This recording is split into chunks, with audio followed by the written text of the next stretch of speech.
Assalamualaikum warahmatullahi wabarakatuh. Pada kesempatan kali ini kita akan belajar tentang sejarah Indonesia.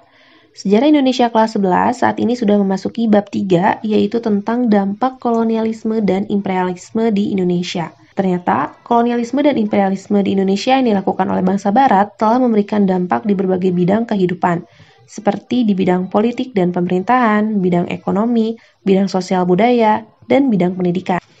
Mari kita bahas dampak-dampak tersebut dalam penjelasan berikut ini. Yang pertama yaitu dampak di bidang politik dan pemerintahan. Masa pemerintahan yang pernah berkuasa di Indonesia itu seperti masa kekuasaan VOC, pemerintahan Batak, pemerintahan Inggris, dan pemerintahan kolonial Belanda.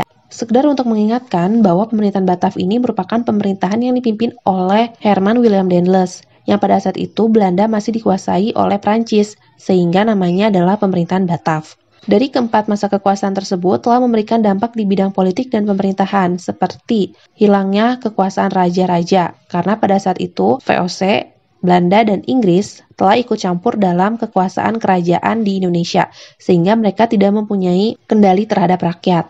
Kemudian yang kedua adalah pada masa pemerintahan Batak, yaitu Herman Willem Daendels, tugas utamanya yaitu mempertahankan Pulau Jawa dari serangan Inggris. Sehingga pada saat itu, Daendels membagi Pulau Jawa ke dalam 8 kresidenan atau 8 prefektur. Kemudian Daendels juga telah membuat struktur organisasi di mana jabatan tertinggi itu ada di pemerintahan pusat. Dan sistem pemerintahannya itu disebut dengan sentralistik. Kemudian yang ketiga yaitu para bupati diangkat sebagai pegawai negeri dan digaji. Mereka tidak boleh lagi menerima upeti dari rakyat. Para bupati ini tadinya merupakan para penguasa pribumi, disebut juga dengan raja-raja. Awalnya, raja-raja tersebut mengambil uang dari rakyat sehingga mereka mempunyai keuntungan yang lebih. Tetapi pada saat terjadi kolonialisme dan imperialisme, mereka tidak lagi dapat mencari keuntungan bagi mereka sendiri karena diawasi oleh residen atau pemimpin dari setiap keresidenan. Kemudian yang kedua yaitu dampak di bidang ekonomi. Sistem pemerintahan itu kan terpusat di Pulau Jawa, sehingga terjadi ledakan penduduk di Pulau Jawa yang mengakibatkan ketidakmerataan ekonomi di pulau lainnya, seperti di Pulau Sumatera. Perkebunan di Pulau Jawa memiliki banyak pekerja, sementara perkebunan di wilayah Sumatera tidak memiliki banyak pekerja, sehingga harus dilakukan transmigrasi agar memperoleh kemerataan dalam sektor ekonomi. Yang kedua yaitu eksploitasi yang dilakukan oleh VOC telah mengakibatkan terjadinya kemunduran dalam sistem perdagangan di Nusantara. Karena VOC melakukan monopoli perdagangan di Indonesia sehingga para pedagang pribumi ini tidak memiliki ruang gerak yang banyak untuk dapat menjual hasil rempah-rempahnya selain daripada ke VOC. Kemudian, sejak dari dulu, Indonesia ini hanya dijadikan sebagai negara penghasil bahan mentah yang mengakibatkan orang-orang Indonesia tidak mempunyai kemampuan yang lebih untuk dapat mengolah bahan mentah tersebut menjadi barang jadi, sehingga hanya mendapatkan keuntungan yang lebih sedikit. Pada masa kekuasaan Daendels, salah satu kebijakannya yaitu membuat jalan dari Anyer sampai ke Panarukan. Tujuan utamanya yaitu untuk mempermudah jalur distribusi perekonomian. Sehingga dengan kebijakan tersebut, kegiatan perdagangan antar pulau dan antar negara ini dapat berjalan dengan lancar. Yang ketiga yaitu dampak di bidang sosial budaya. Dampak tersebut yang pertama yaitu lunturnya feodalisme. Sebelumnya di Indonesia ini kental dengan feodal, ditandai dengan adanya tanah-tanah yang luas yang dikuasai oleh para bangsawan atau tuan tanah, sedangkan rakyat biasa ini berperan sebagai budak. Tetapi ketika masa kolonialisme dan imperialisme, bangsa Eropa ini mulai melakukan praktik yang berbeda dari sebelumnya. Lama-kelamaan, feodalisme di Indonesia ini mulai luntur, karena para penguasa pribumi atau bangsawan tadi sudah tidak boleh mengambil pajak dari rakyat. Selanjutnya, rakyat dan penguasa pribumi ini harus menghormati pemerintah kolonial secara berlebihan. Kemudian yang kedua yaitu berkembangnya stratifikasi sosial. Apa itu stratifikasi? Stratifikasi merupakan penggolongan masyarakat berdasarkan kasta atau berdasarkan jabatan. Pada saat itu, di Indonesia terdapat beberapa golongan, dimulai dari golongan yang paling atas yaitu orang-orang Eropa, golongan yang kedua yaitu Timur Asing seperti Tionghoa, Arab, dan India, kemudian golongan yang ketiga atau golongan yang paling rendah yaitu orang Indonesia asli. Sementara untuk di golongan pribumi sendiri juga terdapat stratifikasi, di mana lapisan bawah ini terdiri dari rakyat jelata, kemudian lapisan menengah ini yaitu para petani kaya, serta para pegawai, dan lapisan yang tertinggi yaitu para bangsawan atau kerabat istana.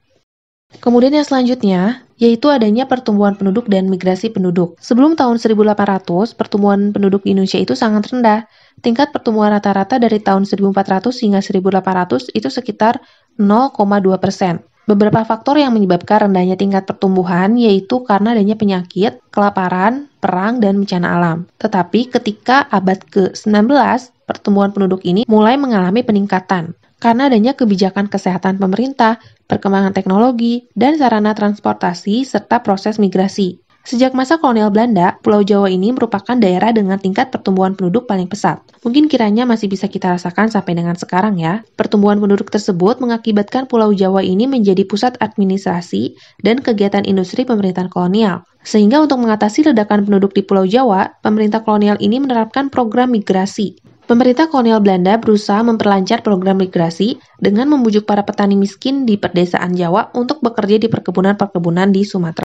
Kemudian yang keempat yaitu perubahan gaya hidup masyarakat. Adanya stratifikasi sosial pada masa kolonial ini telah menempatkan bangsa Eropa sebagai golongan teratas. Sehingga muncul anggapan bahwa golongan bangsa Eropa ini merupakan kelas yang paling modern. Pada masa itu, gaya hidup bangsa Eropa merupakan patokan dalam kehidupan bermasyarakat di Indonesia. Contohnya yaitu gaya dalam berpakaian. Gaya busana pada saat itu mengadopsi gaya pakaian orang Eropa yang bahannya itu disesuaikan dengan iklim tropis Indonesia. Pakaian yang dikenakan dibedakan berdasarkan waktu pemakaiannya.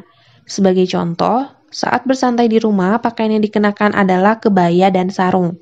Sedangkan dalam acara resmi, busana yang digunakan adalah blus, rok, dan gaun-gaun mewah. Mungkin dampak tersebut masih kita rasakan sampai dengan sekarang ya, di mana ketika kita ada acara resmi, kita pasti akan menggunakan pakaian-pakaian yang resmi juga, seperti yang tadi sudah disebutkan. Ternyata hal-hal tersebut merupakan dampak dari adanya kolonialisme dan imperialisme ya. Bangsa-bangsa Eropa tersebut telah memperkenalkan budaya pesta kepada masyarakat di Hindia Belanda. Selain gaya pakaian dan hiburan, makanan juga mendapat pengaruh dari Eropa. Pada masa ini dikenal tradisi makan yang disebut dengan Rijsttafel, yang merupakan penyajian makanan ala Eropa yang dilakukan secara berurutan, dimulai dari menu pembuka, menu utama, dan menu penutup. Akan tetapi menu makanannya disajikan dalam menu makanan orang pribumi. Kemudian yang terakhir yaitu di bidang pendidikan. Pendidikan ini identik dengan adanya kebijakan politik etis yang pernah kita bahas di materi sebelumnya. Di mana salah satu dari politik etis ini yaitu edukasi atau pendidikan. Pemerintah kolonial Belanda kemudian mendirikan berbagai sekolah untuk memberi pendidikan modern bagi rakyat Indonesia. Dengan adanya politik etis tersebut, yaitu dengan adanya pendidikan, telah melahirkan golongan-golongan muda yang memiliki tingkat intelektual yang tinggi, sehingga melahirkan organisasi-organisasi muda yang nantinya akan membawa Indonesia ke dalam masa kemerdekaan. Nah, itu tadi merupakan 4 dampak yang ditimbulkan dari kolonialisme dan imperialisme dalam berbagai bidang kehidupan di masyarakat.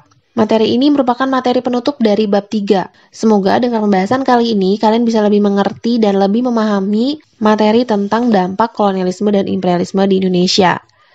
Terima kasih atas perhatian kalian. Wassalamualaikum warahmatullahi wabarakatuh.